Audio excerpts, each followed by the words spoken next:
All right, welcome back to Power Forward. Justin White alongside Mateen Cleaves. Mateen, what is good, my man? Oh, it's all good. Life is good, Justin. I am flying high and ready to go, baby. Well, I don't have to tell you this, but I'm going to tell you anyway. That you and I both know there are lots of similarities between success in sports and success in business. You know, we find all the time that, former professional athletes can go on to have great success in the business world. And there are so many things you can take, especially from playing team sports, and the lessons that you learn through those experiences and apply them to building a successful company. And I know that you obviously have seen that firsthand through the experiences in your career.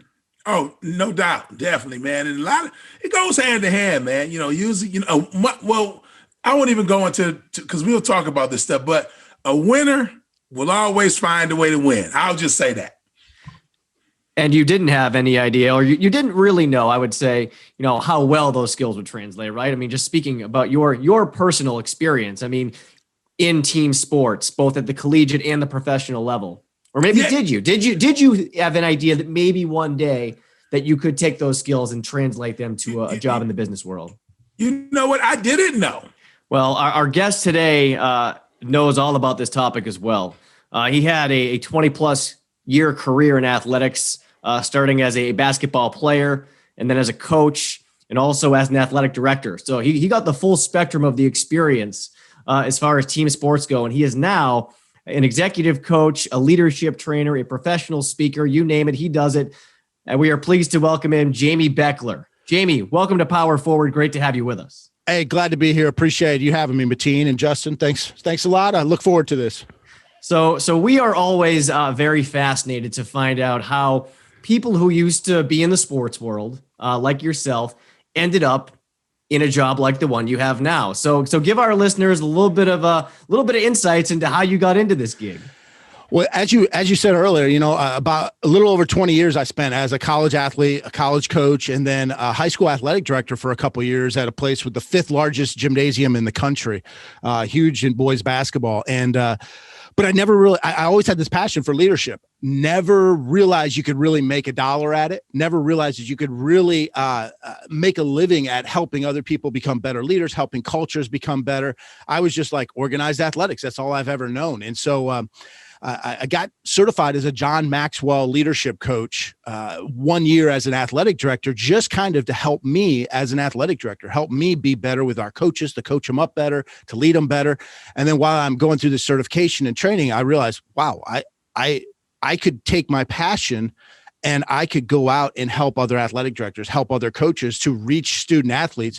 And I wouldn't then have to worry about whether or not the blue Gatorade in the concession stand had run out, or worry about that 9th grade, volleyball game, getting set up for that. So I was like, I could get rid of the bad stuff about being an AD or the office type stuff and just go around the country helping people and cast a wider net. So I chose to do that. And I've been doing that for about 4 years now. And it's been great working with teams. I mean, working with middle school, high school, college, and professional teams. So it's been great along the way. That's impressive. I tell you, that's super impressive, Jamie. But let me take you back down memory lane. So now let me ask you this, because you played, you were a player, and then you became a coach. Even before you got your AD days, your coach days, was there a moment you had and you said, oh, wow, I need to call my coach right now and apologize? Like, you had that one kid on the team that you're trying to tell and you're trying to help him out, and he just wanted to just go totally against what you talked about. And then you had that, you thought about when you were the player and when you had some issues, not issues, but, some interactions with your coach. Yeah. Well, first of all, I apologized to my coach a lot, even before I got into coaching. I was always apologizing, kind of like being married. I'm always apologizing still. But, I was the typical really good kid, got good grades. Everyone thought, I was well respected. I was a good athlete, but I had a little bit of an attitude once in a while. I wasn't the most coachable sometimes. Or what I started to tell some of my players as I got into coaching was, it's not that you're not coachable, is you're not approachable. I think you want to get better. You want to be coachable. You just don't come across as someone that wants coaching right now. And so I wasn't maybe approachable, but I got my high school basketball coach was the first person to ever think that I could go play college ball. And so, he allowed me to go on some visit days, and skip practice. And he gave me that inspiration. And so I was always indebted to him. And I do remember there's a couple times in my coaching career where I was like, this is exactly why I got into coaching. And I can have the same impact on this person as my coach did on me. And unfortunately, my coach passed away at 47. He had cancer. He's in the Michigan Basketball Hall of Fame. He was a great coach, but he passed away at 47 with cancer.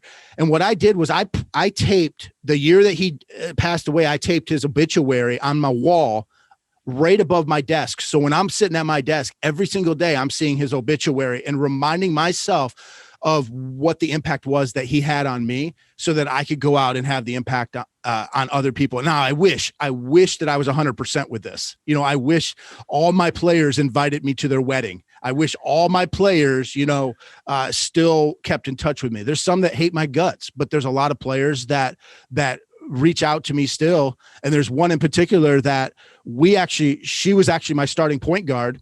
She was an all-conference player, and we let her go. She was going to no longer be on the team. And she's somebody that I keep in touch with a lot now, as she matured and as I matured, our relationship healed quite a bit. And so I made a lot of mistakes, especially since I was a 27-year-old head coach. I made a lot of mistakes. I was a young head coach who thought I knew everything, and I didn't know anything. Kind of like, once again, being married. You go through premarital counseling, but you realize you really you're not ready at all. You might be more prepared than you were when you were 15, but you ain't really, you're not ready. Well, we're going to get to some of the successes you've had and the wins, but I mean, since you just mentioned it, I want to bring it up. You were an NCAA head coach at 27 years old. And for our listeners who don't follow basketball closely, that's pretty young, at any level for somebody to ascend to a head coaching job. Jamy, in our previous conversation, it was interesting to me because you were pretty forthcoming about it. You basically said that you were kind of arrogant during that time. You kind of maybe let the title get to your head, and you ended up losing that job. You ended up getting fired, and that's certainly an experience that no one wants to have. But for you, what did you learn about yourself during that time, and how did you use that experience with that particular situation to improve? Yeah, well, I mean, everything in my life was to get to being a head coach at an early age. I surrounded myself with great coaches. I listened to great mentors. I did everything. I even made my first 5 years of coaching as an assistant coach. First 5 years as an assistant coach, I made $36,000, like total in 5 years, like not 36 a year, 36 total in 5 years. Wow. Everything that I did was to sacrifice and to become a head coach. And then I got to the pedestal. I got to my goal. And it wasn't that I didn't like my players. I wanted to help them. That was what I wanted to do. I wanted to help players, but I also was balancing this arrogance of, hey, I've arrived. I know what I'm doing. I'm smarter than Mateen. I'm smarter than Justin because I've been there. I've won championships. As an assistant coach, I've done all this stuff. I know. I mean, shoot, we're doing Tom Izzo's rebounding stuff. We're doing Coach K's offense, or Pat Summitt's defense. We're doing all this stuff. And if it's not working, it's because you guys aren't working. You guys aren't getting it done because I'm smart. I'm the leader. I'm in this position, and I just do it. Why can't you do what I'm telling you to do? Well, it took me 3.5 years to figure out that that wasn't the right way. Now, this whole time I cared about my players, just like a CEO might care about their employees. I just wasn't showing it. And more importantly, they didn't know it. It's one of those, people don't know how much you care. People don't care how much you know until they know how much you care. And we'll say that cliche sometimes, but we forget that the second part of it is they have to know that you care. It's not people don't care how much you know until you care. It's not about me caring. It's about them knowing that I cared for them. And so 3.5 years into that first job, I got called into, actually, I had a staff meeting, And we just had like a little come to Jesus meeting with our staff. And we were like, we're doing it wrong. We're too stubborn. We got to change our ways. And then ironically, the next day, the athletic director told me the same thing, invited me into his office and let me know that I was going to have the privilege of resigning at the end of the year. And this was 2 years. I mean, I was a coach of the year in the conference. We had gone to the playoffs for the first time. So we had done some good things, but I wasn't doing the good thing. I wasn't doing what I was supposed to do as a leader. And so that was really a huge wake up call for me. And I'd like to say I did it perfectly from then on out, but I did it better. And I kept getting better and better and better. And my last year in coaching, I probably was the best that I was at. And if I'd done another year of coaching, I would have been even better. And then I moved into being an athletic director to try to help people out. And I was able to help some of our coaches out with, when we had to let them go or when they were dealing with arrogance. And that's what being an athletic director or a leader is all about, is that you coach coaches and lead leaders.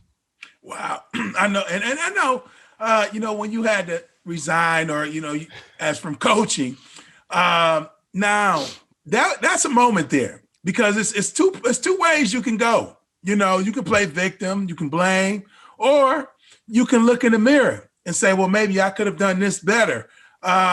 When it first happened, was it the blame game? Did you blame everybody else? Or was it an instant moment to say, well, wow, I probably could have done a much better job than what I've done? I would like to say that I was a cyborg and had a poker face, but no, it was, you don't know what you're talking about. You haven't given me the resources, all this stuff, the typical stuff. And one of the first calls I made after that was to a guy named Ed Schilling, who's now the assistant coach at Grand Canyon. He's been at Indiana, he's been at Memphis, but he was the head coach at Wright State, and he had just gotten fired, and we knew each other. And so I had called him up to talk to him. He was the highest profile coach I knew that had gotten fired. And he actually sent me a book about being bitter or better. But he talked me through this book while we were on the phone, and then he sent it to me. And so, I would like to think that there have been other people that would have spoken into my life if I hadn't called him. But I remember that conversation because he had been there and he was like, hey, you have a choice, just like what you said, Mateen. I mean, you had that choice, are you going to be bitter or better? And most of us tend to go on the bitter side. We blame the blame game, just like you said. And as a leader, you can't be in that business of blaming. You can't be in the bitter game. You have to keep getting better, better, better. And I hear all the time from leaders, well, it's not my fault. I mean, it's not my fault Mateen had a turnover. It's not my fault he did some boneheaded thing. You're right. 100% it's not your fault, but 100% it's your responsibility as the leader to try to help Mateen to be better so he doesn't do that in the future. Or what could you have done to help him not be, a boneheaded player or not to do that? It is 100% your responsibility. And we sometimes get in this idea as leaders, whether it's a CEO, C-suite level, or whether it's just, we're leading 3 people, a little subgroup or whatever. It is our responsibility to help that group and those people move forward and get from where they are now to where they need to be. You led me to it because I saw you actually post on Twitter what you were just talking about. The difference between looking at something as your fault versus your responsibility as a coach. And certainly that can be applied to any leadership position as well. One thing we didn't touch on yet, Jamy, is that, you do work with a variety of teams, like you said, from middle school, high school, up to the college ranks, and even to pro teams that you work with. You also work with businesses, banks. You said people who build airplanes. Right. Tell me, what has it been like for you kind of getting to see the different dynamics, from the teams you work with on the sports side to the organizations that you're helping on the business side? Well, and you guys said it early on, and you were spot on. I mean, there's a lot of similarities between the business world and the sports world. And, I mainly stay in my lane, which is sports. That's my market. That's my expertise. I do wander out though into the business world sometimes. And, working with this huge company that builds airplane parts. It's like, well, what do they need to know about teamwork and leadership and all that kind of stuff? We just, I don't even understand their whole thing, but you just put this part here and this part here and you weld it together or whatever, or you push this button. I don't know. But the thing is, their middle managers are going through the same thing coaches are of, well, people aren't motivated. People show up late, or they come back 5 minutes from break when they're supposed to, or they're trying to sneak peeks in their cell phone. And all those groups, whether it's a bank, whether it's a huge business or a sports team, they all have individuals, they all have humans, they have human needs, emotions, feelings, all that kind of stuff. And they all want to be inspired. Nobody wants to go to work. I mean, that we work so that we can have money so we can do what we want. Nobody really wants to go. Most people don't really want to go to their job. Even if you love your job, you would still rather not be told you have to go to your job at this certain hour or this certain day. And so all these companies that I work with, or even sports teams, all have some of the same issues at hand. How do we inspire people? How do I get these minimum wage workers, or these people that are actually making a lot of money, they just, aren't motivated? How do we get them to be motivated? How do we get them to agree with one another? So maybe they make more parts, for this airplane. They meet their quota, but then they exceed their quota. And whether you're working with a bank, how do I get them to greet their customers better? How do I get the tellers to work with each other better? How do I get the tellers and the bankers, the loan agents, to work with each other better? Because if you're all working together better, then that whole company is going to move forward, or there's going to be a better attitude. It's very similar to like a Southwest Airlines or a Chick-fil-A. If those employees are vetted quite a bit, they go through a lot of training, but they're also empowered to be leaders. And earlier I talked about, as a coach, I'm like, why can't you just do what you're supposed to do? And that's how most of us as leaders are. We want compliant followers. Just do what you're supposed to do. But when we develop other leaders on our team, now all of a sudden everybody shares that burden and everybody's invested in the process. Everybody has ownership. Obviously you have a chief, everybody has that chief or that person in charge, but that doesn't mean that that's the only leader on your team.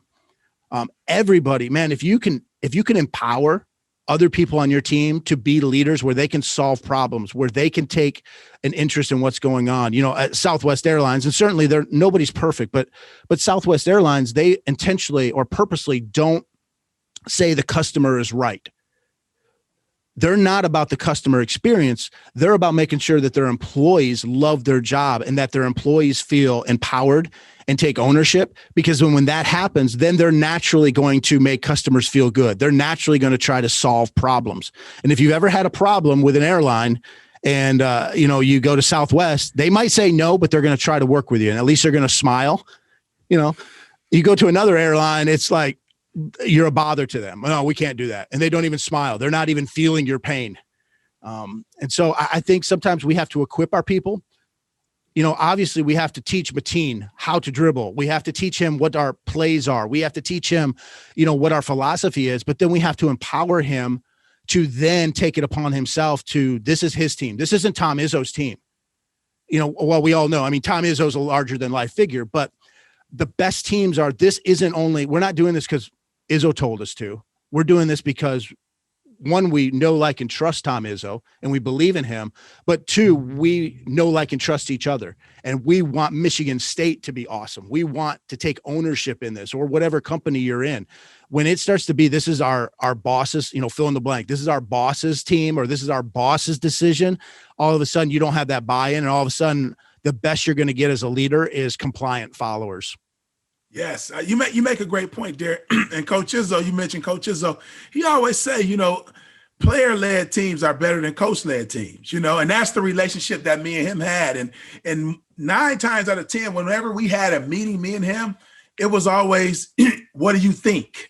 He was never telling me do this and do that. It was always, what do you think about this play? What do you think if we do this? And that empowered me so much, and I just felt, it helped me become, my parents helped me as far as a leader, but that empowered me a lot. And I think for our listeners, if you're leading people, first of all, know that it's your role, it's your job to bring the best out of that person. So whatever you have to do that, that's when the challenge come on. That's when the game starts. All right. And then as a leader, it don't always have to be your idea. Even if even if it is your idea, they should feel like it's their idea. And by you just saying, what do you think?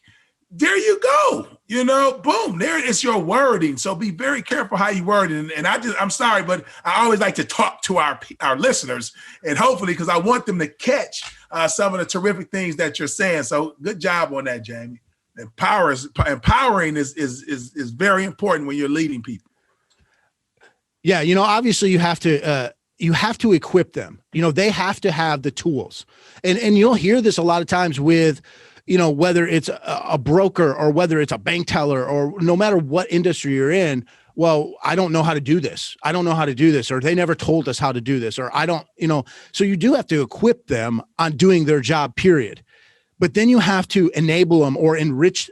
Enabling gets a bad rap in today's culture, but you have to enrich them. You have to make them better at doing their job, but then you have to empower them, where not only are they doing their job, but they're helping other people do their job well also, and I heard a great quote once from John Maxwell. He said something to the effect that success is becoming the best that you can be. Significance is helping others become the best that they can be.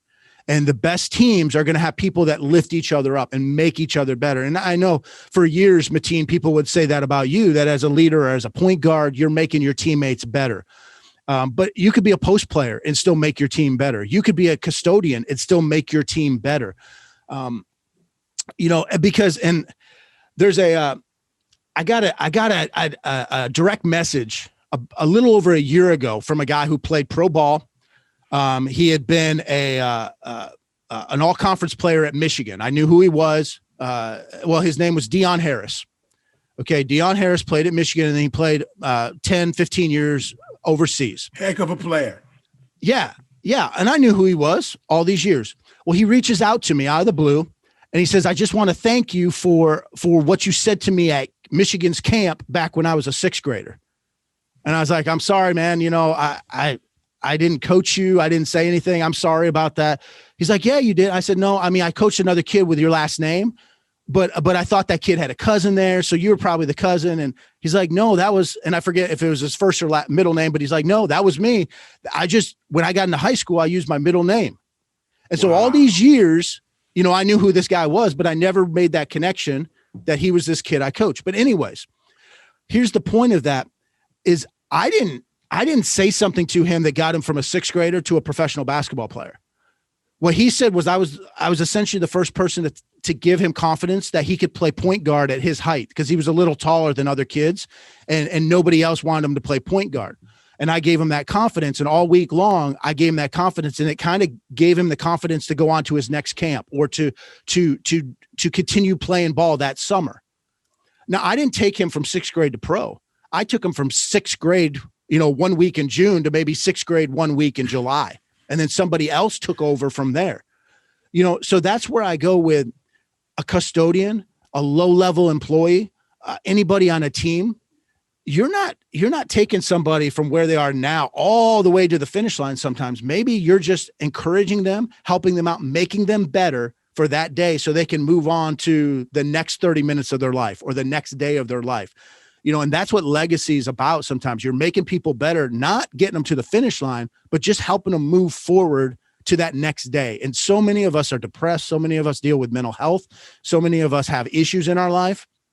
Mateen, you talked about what you do in sports prepares you for life. Well, you're going to have so many setbacks in sports, but your car's going to break down. You're going to get fired from a job. Your wife might leave you. Your kids are going to be kids, annoying. You're going to have all these issues. The bills are going to come at the wrong time. Well, those are all things that you've dealt with in a different way during your sports career.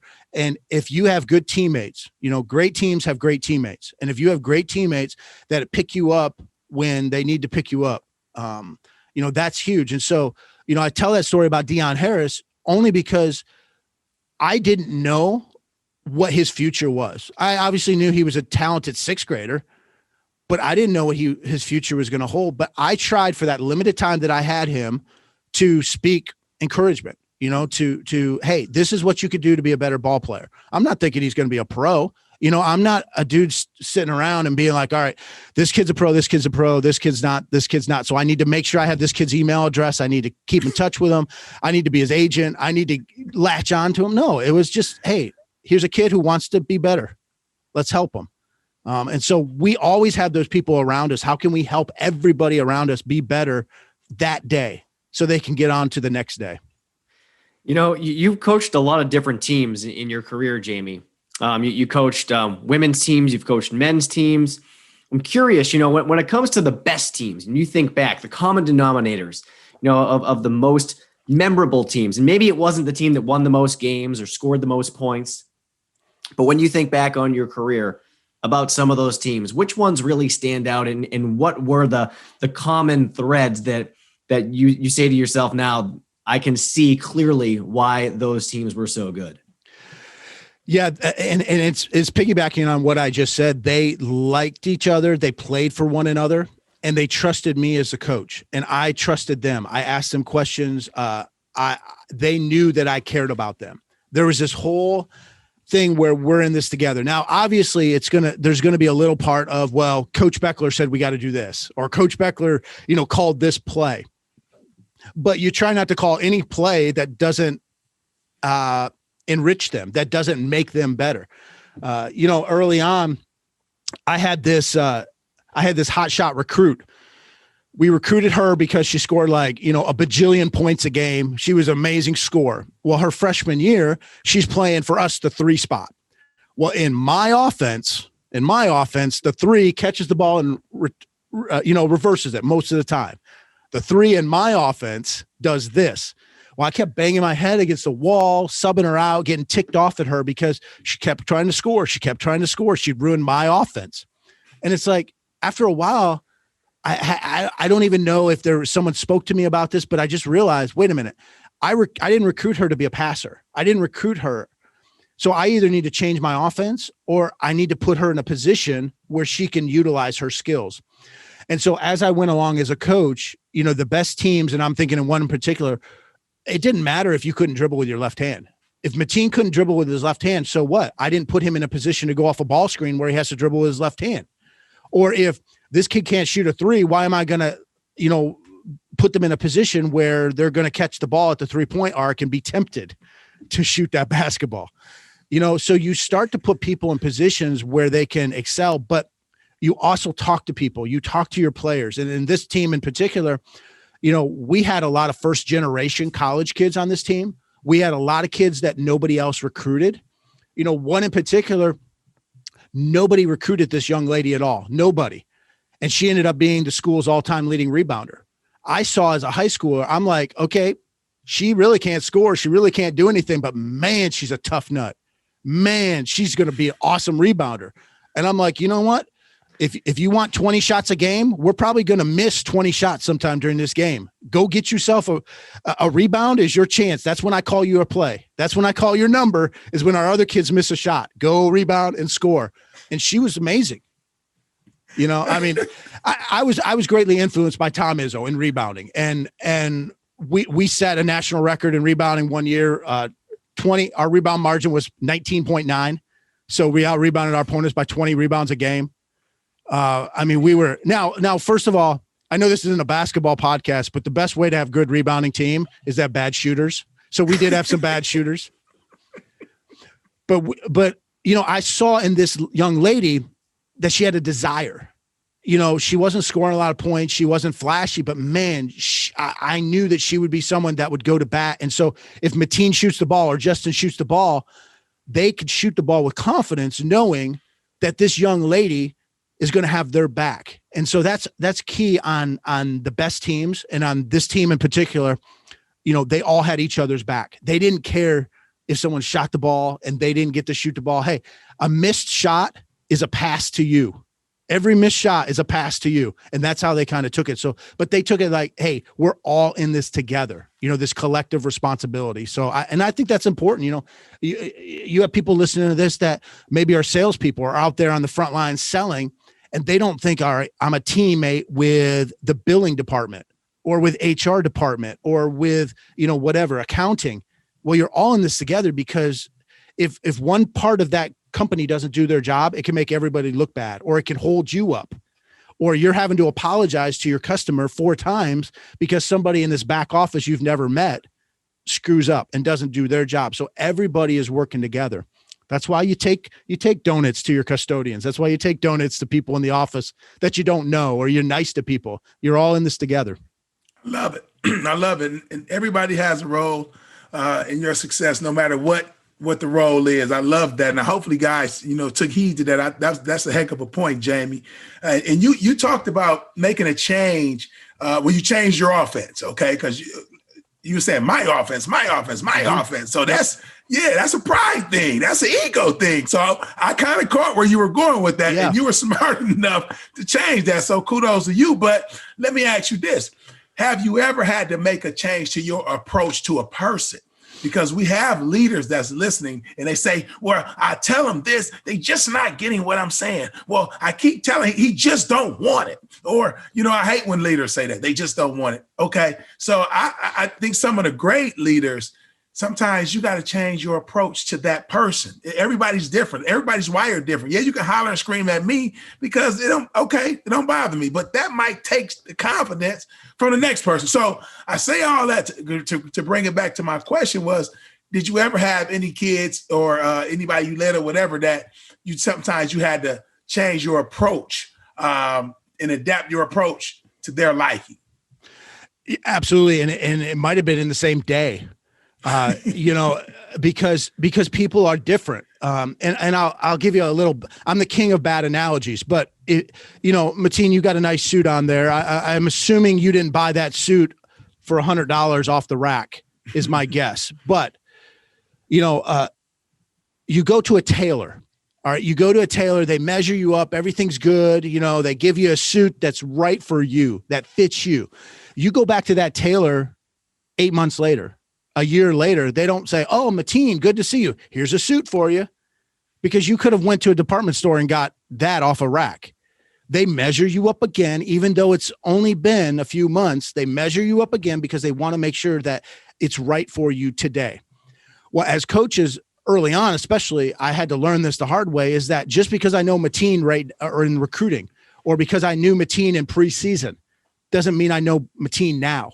And maybe I knew Mateen last week. We had a talk last week and I try to motivate you one way the next week. Maybe things have changed in your life. Maybe some circumstance happened. You're constantly having to reconnect with your athletes, or the people around you, I should say, because not everybody listening to this has athletes. So your team members constantly reconnecting and trying to learn more about what makes Mateen or Justin click, what makes them tick. And it's not just good enough to say, well, Mateen was this way 6 months ago, so he's still this way now. There might be stuff in his family going on. He might have just had a bad test. His playing time might have changed. There's a number of things. And so, there was a number of times where I had to change up my approach. And you have to constantly, once again, it doesn't matter whose fault it is. What matters is, are you getting a win-win, or are you moving forward? Are you finding solutions?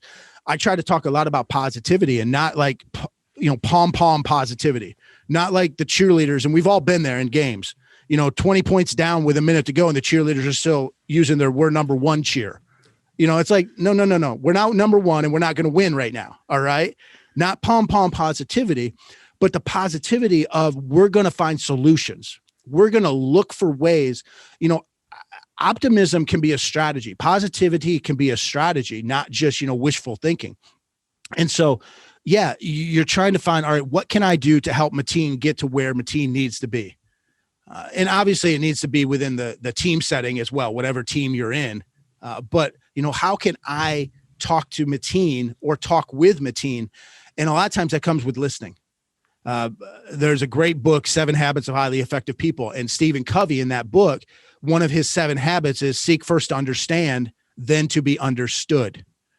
I was coaching at a camp years and years ago, and there was a guest speaker at that camp. And I will remember this. I don't remember anything else he said. I remember this one phrase, and it was former assistant coach at Michigan State, Mike Garland.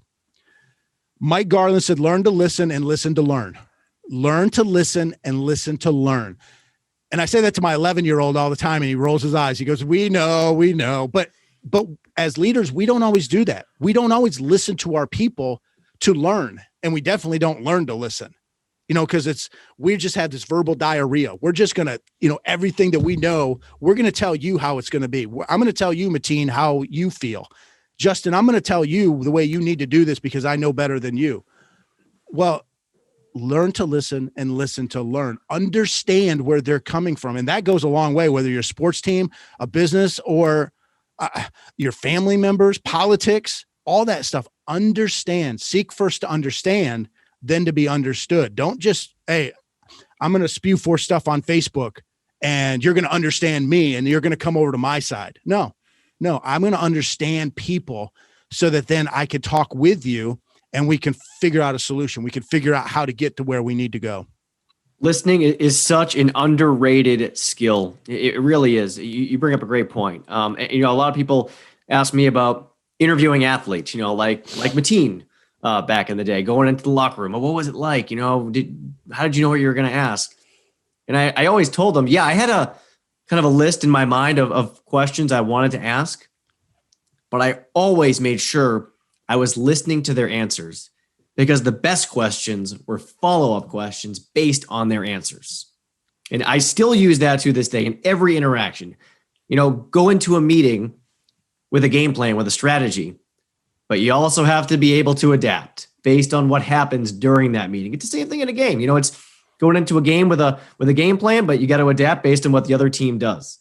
Well, you had mentioned, Justin, you had asked earlier what the great teams have or some of the qualities. And I kind of taken that approach, or I answered that kind of from an athlete or the team member's perspective of, they're having each other's back and all that stuff was good.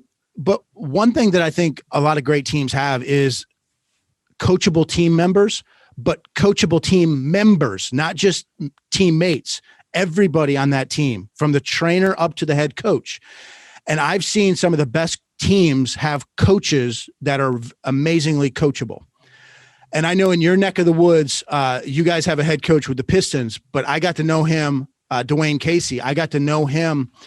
And, I only knew him from afar. I knew him from on TV. He was the Toronto Raptors coach. And it's a long story, but he brought me in to work with his team a couple times in mini camps before his last year with the Raptors. And I only knew him as the head coach. And I'm expecting him to be very arrogant. I'm expecting him to not listen. I'm expecting him. All right, he's just hiring me and bringing me in because his general manager said that they need a culture reset. And that's the only reason. Culture reset. And then a couple weeks later, he calls me up. And so he's just fulfilling this thing that he has to do. If your listeners, they may not know this, Dwayne Casey is incredibly coachable. He is a guy that listens extremely well. He's very in tune with people. He understands people, but he is a listener. And when I got the privilege of spending some time with he and his staff and his players, he would ask me things. And I'm like, why are you asking me these things? You're the man. I'm just this new outside guy. But he would listen because he wanted to see as many perspectives as he could. Because even at the NBA level, they're still people. Mateen, when you were at the NBA, you're still a person with emotions and you're a human. All right. Now your bank account is bigger and your talent is more than other people, but you're still a human being and you have issues and stuff. And so Coach Casey wanted to listen and understand people as much as possible. And he was coach of the year that year. And then he got fired, which is another whole story, but which just is to show it doesn't matter how good you are. Even the best people get fired sometimes. Yeah, but well, I guess you guys have that in common, so I guess you can kind of take that as a source of pride, right? Yeah, we're in that fraternity, but once again, almost everybody's in that fraternity. You're like, you're in an amazing case study if you haven't been fired, or you're in your first year of coaching. Pretty much everybody's been fired. Especially in the sports biz, it is a tough one. Even players, getting released. I mean, that in a sense is getting fired. But, I wanted to ask you something about, leaders trying to be everything, trying to be all things to all people, because I think that's a big struggle. And, it made me think of it earlier when you were talking about how much effort it requires on the part of a leader to not only learn about your team members, but also stay on top of that, keep checking in, keep finding out what makes them tick. Leaders have so much on their plates, they always try to be all things to all people. Obviously they have certain goals, certain numbers they have to hit, when you're advising, teams that you work with, businesses, sports teams, how do you advise leaders to balance all of that, because they do have so much on their plates? Yeah, I want to go back to what I said earlier about not just having compliant followers, but developing other leaders. And that's a great place to start, is that if your whole culture is one that everybody has ownership, a little piece of ownership, a little bit at stake, they're invested in it, then you as the leader, your roles, your responsibilities, your task, you're going to be able to balance, or things are going to be aligned a little bit better. You're going to be able to handle that a little bit more, because you have these people out there, these representatives that are still representing you. They're still doing things. So you don't, there's a lot of, let's say CEOs or managers that'll complain about how many fires they have to put out. And that's always going to happen. You can't avoid that. But a lot of them shoot themselves in the foot or allow these fires to escalate because they're the only ones that can put it out. They haven't equipped their people or empowered their people to put it out. Every team, every organization is going to have fires. They're going to have drama issues to some degree. Now the better teams are going to have less drama, but you're still going to have issues. And so do your team members, do they have a fire extinguisher, or do they have lighter fluid? Have you equipped them? Have you empowered them to put out those fires, or at least to de-escalate the fire? And if you haven't done that, if you're not equipping and empowering your people to be better leaders, then when those issues arise, you as the CEO or you as the leader is always going to be the one that's having to put that out. And then that takes away from your job, or it takes away from the things that you need to be doing right. You don't need to be worrying about this, and this sometimes, if you've empowered people to handle that. And I'm guessing, Mateen, I don't know this, but I'm going to guess there was at least one or two times, in your career or per day that you had to handle something that Coach Izzo never heard about, or Coach Izzo never got to his desk. You're going to have fires that break out in the back of your bus, in the locker room, in the boardroom, the cafeteria, the dorm room, whatever it is. What's going to happen when those break out? So as a leader, I might send you a great email or a great memo, or put up these great posters in my locker room, or I might have, Jamy Bechler come in to speak to your group. Okay. But what happens around that water cooler and what happens in that break room, that's where your culture really is going on. Not that fancy poster I slap up on a wall. Your culture is the interactions of your people, not the posters you put up. And so, Mateen and Justin, how you guys are handling issues that come up, that's going to help me as the CEO, or hurt me as the CEO more than anything I can do myself. So you have to develop other leaders, and you have to see leadership as, it's not this top-down approach where I'm the only leader. One of the very first things I'll do when I talk to any team at any level, business, it doesn't matter, is kind of punch holes in this myth of what leadership is. It's not Tom Izzo is the only leader. It's not Mateen is the only leader because he's the captain. And we talk about what are qualities of leadership, and people will say all these, and it's like, all right, well, is Mateen the only one that can have these qualities? No. The last person on the bench, there's times, I was a star athlete at times, but there was also times where my best friend was a water cooler and the athletic trainer. Okay. Well, even when that's happening, I can still possess some of these qualities. I can still be trustworthy. I can still be honest. I can still be responsible, respectful, hard worker. All these qualities that people throw out about a leader aren't just exclusive to the senior, the starter, or the star.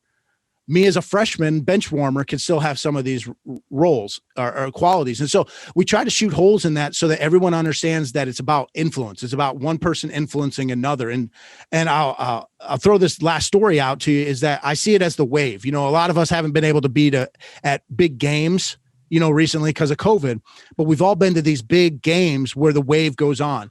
Never do they come over the loudspeaker or the Jumbotron and say, all right, the wave's going to start in section 23 and then it's going to go to 24. It's never that. It's one drunk yahoo getting some other drunk yahoo who gets another drunk. And then before you know it, there's 80,000 fans, doing the wave. And they don't know if it's the shortest, the tallest, the fattest, the skinniest, ugliest, prettiest, richest, poorest person who started it. Somebody started the wave and got 80,000 people because one got one. That's the same way in your business. When Justin and Mateen are talking at the water cooler, More culture is going on right there than when the CEO has a staff meeting with 12 different people or with 500 people on Zoom. Your interactions, you can influence one another. And then Justin, you go and influence someone else. Mateen, you go and influence someone else. And before you know it, you got the wave going. That can happen in any organization. That's a heck of a point there. And I always encourage our leaders, the leaders I interact with, is find the influencers. You talk about influence. Find who that influencer is on your team, because he or she is going to influence your team, good or bad. So you want to get them on the same level, on the same page as you, because they're going to influence the team. Coach Izzo would always tell a story. My team I loved him. He was our influencers. He said, but that was good and bad. He said, because if he was in the gym an hour after practice working on his game, or at 1 a.m, the whole team was there. If he was at the bar until 2 a.m, the whole team was there, So you want to find that influencer and let them influence, because they're going to do it either way. You just want it to be on the good side. Absolutely right. Yeah, you can have those positive and negative ones. You're absolutely right. And I've had teams, or I've been on teams, and I've coached teams where some of the best influences were actually negative. They were the dudes that were taking everybody to the bar, or if they didn't go to the gym, well, nobody was going to the gym. So yeah, that can be a bad thing too, which comes into we don't even need to go down this road, but the HR, putting the right people around you. Some people will be like, well, what's one of the best strategies you can have for culture? And it's get the right people on the bus and get them in the right seats, get the right team members on your team, first of all. And if you're not even doing that, then man, you're in trouble. People are like, well, what's the best way to have good captains? And I'm like, have 15 potential captains on your team. Like, get good people on your team. And then you're choosing anyone you choose is going to be a good captain. But that's an HR issue, but we could talk for a long time about that stuff as well. Mm-hmm. Jamie, when you're talking to different teams, you talked about culture a little bit earlier. Another big buzzword in today's world is brand. Building a brand and then growing it, especially in the sales world. When you're trying to sell somebody on something, it's hard to not really pitch them hard. But I know you believe that there is a way to kind of go around that and still get the job done. What is your kind of belief when it comes to that, and how do you advise different groups that you speak to? Yeah, I'm really big into if you're talking about sales or things like that, don't lose the sale, or don't lose the relationship over a sale. Whether it's they don't buy from you, or they're not ready to buy from you, or they don't buy enough from you, or whatever. You need to be thought of, for the most part, and you can't do this 100% of the time, that's for sure, but you need to be thought of as, all right, this is somebody that I trust. Your customers or your potential clients need to trust you first, as opposed to, oh, this is Justin calling me again. He's going to try to sell me something. So when you engage in a transactional lifestyle where you see people as commodities, or you see everybody as a potential client, that's when you're not going to maximize your success. Now, that doesn't mean that you're not going to be employee of the week or employee of the month, or, you're not going to meet your numbers. That doesn't mean that at all, but it means long-term, you might struggle. This is a long game. Most people don't go into whatever business they're in, or at least they shouldn't, with this is going to be a quick fix. This is low-hanging fruit. I'm going to make $1 million doing this, and then I'm going to get out. Most things that we do is a long game. And so building those relationships is all about the people. And I don't mean like kumbaya, let's sit in a circle type, rainbows and butterflies type, touchy-feely stuff all the time. But if the only time I'm ever hearing from Justin is when he's trying to sell me something, I don't know, like, and trust Justin. I'm not going to pick up his calls. I don't really want to talk to him. I don't trust his motives. I don't trust that he cares about me. And obviously you can't do this 100% of the time. I know this, but are you touching base with people outside of when you have something to sell them? And in sports, connecting with your athletes. I want every one of my athletes to be able to make a shot or to run the play right. And so one of the best ways to do that is to get them to buy what I'm selling. We are all in the sales business. Now, you have people listening to this call that are literally salespeople. Like, that's their title. You have other people that were like me, a coach. Well, you're not in sales. Well, yeah, we are. I mean, just this morning, I'm trying to convince my 11-year-old he can't take his Kindle to school. And he's trying to convince or sell me on why he should be able to take his Kindle to school. We're always selling. I mean, I'm always selling my wife on why those socks need to stay right there on the floor and not get picked up, and why that bed doesn't need to get made. So we're always selling. But if the people don't know, like, and trust us, they're not going to buy what we're selling. If I haven't treated my wife very well, she's not going to cut me any slack, and she's not going to know, like, and trust me at that moment. Same way with coaching. I'm trying to get them to touch the lines in sprints. I'm trying to get them to, hey, you're only going to play 20 minutes a game instead of 30. Hey, you're going to be a screener on this play.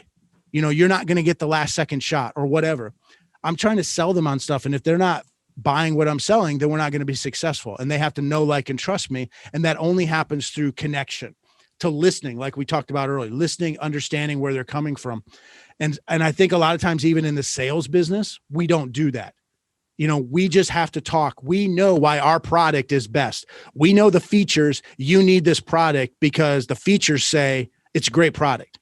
Well, maybe it doesn't fit that person. Maybe it doesn't fit them right now, or maybe it does fit. They just don't like you because you're annoying and you won't stop talking. And it's like, it's one thing if you're on a podcast like me, you know, where you're talking. Okay. But if I came on this podcast and we had a 30-minute podcast and I got to talk 2 minutes, well, I'm not going to know, like, and trust you guys. You know, I'm going on a sales call, and a lot of times my mentality as a salesman is I'm going in there because I've got something that they need. Yeah, but you don't even know what they want. And so you go in there, boom, boom, boom, all guns a-blazing, and they don't get a word in edgewise. They don't get to tell you what they want. You don't know any of this stuff. And you're like, well, they're an idiot. I don't know why they didn't buy this. This features are great or whatever, because we're transactional. We see things in a commoditized world instead of building relationships. Now, at some point you got to ask for a sale, obviously. But if you're not building relationships and building connections with whoever, you're not going to be able to sell anything. A Tom Izzo, and certainly I was never in your locker room, Mateen. You know, I don't know all the ins and outs, but I'm also going to guess that, and I've actually said this without knowing it, I'm just assuming Tom Izzo wouldn't still be coaching if he was an absolute jerk and he didn't have a connection with his players, because you can't coach the way Tom Izzo does and expect people to still like him if there's not a connection, because he has a coaching style that is tough. You know, he expects a lot out of you. He's not a kumbaya coach. And so if he doesn't have a connection with those athletes, then they're going to turn on him. Now, we can say winning is a great cure-all, but you don't even get to that part of winning if you're coaching people tough. You know, if you want to coach people tough, have tough conversations, show tough love, then you better have a strong bond. And that's what a lot of people don't do. You know, the Greg Popoviches of the world, they can dog cuss Tim Duncan, but Tim Duncan knows there's a strong bond there. You coach people tough. And I'm not all about, you know, abuse. That definitely, you know, I hate that I even have to make that disclaimer. I'm not like treat people terrible, but if you're going to coach people tough, and I go back to, I mean, the Aaron Henry thing a couple of years ago, you know, in the NCAA tournament, Aaron Henry came out and said, well, I told coach to coach me tough. That's why I came here. Okay. If you don't know that about your players, you know, and there's obviously more dynamics to any situations like that. But if you don't know your players, you don't know if you can coach them tough. But if you don't have a strong connection, a strong bond, then that tough love, that tough coaching, that tough leadership is not going to work out. So you have to know people and you have to have relationships with people. Oh, 100%. And it's funny, Coach Izzo, first of all, let me tell you, he was a great salesman, because I went to Michigan State back in 1996 when it wasn't cool to go to Michigan State. You know, with all the other offers that was on the table, Michigan State was the least. So he was an ultimate salesman at the beginning. But no, let me tell you, and you were right on, Jamie, his connection, his secret sauce is care. He cares about his players, so they'll allow him to coach him hard. And for leaders that's listening, just care, man. And what I've taken from you, Jamie, is this leadership thing ain't as hard as what people make it out to be. You know, I mean, it's the simple things. It's the, you know, you care, you support people, you know, you get them to trust you, you listen, you know, you be empathetic. It's like, it's not as hard as what people make it out to be, from what I'm taking from you, James. Well, I think you're right, Mateen. Now I would say I do think it's simple. I think it is kind of hard though. And I liken this to, I come back to my wife, God bless her, but she's in the other room listening to me. So she told me these are some bullet points I have to say, but, like I can bring her chocolates and flowers in a card on Valentine's Day or when we have a fight, and she appreciates that. Like that's simple. That's easy. Like that's an easy part to do. But to actually have a conversation with her, to listen to her, to do what she wants me to do, that's hard because I have to intentionally choose to do that. And I have to step out of myself and my selfishness. Like it's easy to stop at the Shell station on the corner and buy one of those overpriced long stem roses and be like, see, I care about you. It's easy for leaders to do something once in a while, to have donuts in the break room. That's great. Or to, I'm going to do this, this, and this, but then their daily actions betray that one action that they did to try to smooth things over. I've tried to smooth things over with my wife a lot, and she sees right through it because she knows I just spent $20, but I'm not going to spend 20 minutes on her. So sometimes all this stuff is simple, but it's not easy only because we have to choose to do it intentionally, and we don't want to do it. Just like I would rather drink a Dr. Pepper than a bottle of water. I would rather eat a Kit Kat than an apple. Like I know what I'm supposed to do. I just don't want to do it sometimes. In leadership, what we try to do is try to teach people what real leadership looks like, but then try to motivate them or get them inspired to see why they actually need to be intentional about it. And so, yeah, I mean, some of these concepts, you're right, are simple and we all can do it, but sometimes we just don't want to. And Justin, you asked earlier about some of those players that maybe I don't get along with or, that kind of stuff. It's tough when I have a player that I think is a turd or a player that I don't like. I think their attitude is terrible. Okay, well, I have to be the adult. I have to step up and say, it doesn't matter if I don't like them. I owe it to them to be the adult in this situation, to rise above that. And so sometimes we just don't want to do things, but we need to do it for the greater good of our team. Yeah, I got a new line for your resume. Executive coach, leadership trainer. I think also marriage counselor. You've given me so many great insights about having a successful marriage today. So hats off to you for that. Much appreciated. Marriage counselors, they don't talk about any of the real stuff. They get all this deep stuff. All this love stuff. They don't talk about when you're sleeping at night, what size the pillow is, or if the blind should be open, or, the marriage counseling should be like how to do dishes and how to do, picking up socks off the floor. Yeah. The things that actually lead to arguments, they want to get all deep. I'm not even ready for that. Just give me these small things, but, yeah, I appreciate that. Hey, her dad lost a bet to my dad. And so, it's worked out well. All these years, she's stuck with me all these years. So, well, it's all working out well for you, Jamy. Tell our listeners, by the way, if they want to learn more about you and also your books, where they can find that. Yeah, if you're a twit, you can go on Twitter at Coach Bechler. That's Bechler, like the old Michigan football coaching legend, Bo Schembechler. So at Coach Bechler on Twitter, and then coachbechler.com is my website, but they can check out my Success is a Choice podcast, check out the books that we have, and see some of the positive thoughts that we try to throw out there. Well, we appreciate having you, Jamy. It's been great conversation, listening to you talk about all your experiences and what you're doing now. So thanks for your time, and we know we'll be seeing you down the road. You're not far. I know you're a Michigan guy. You're in Ohio now, so I'm sure our paths are going to cross at some point here soon. Absolutely. I appreciate you having me, guys.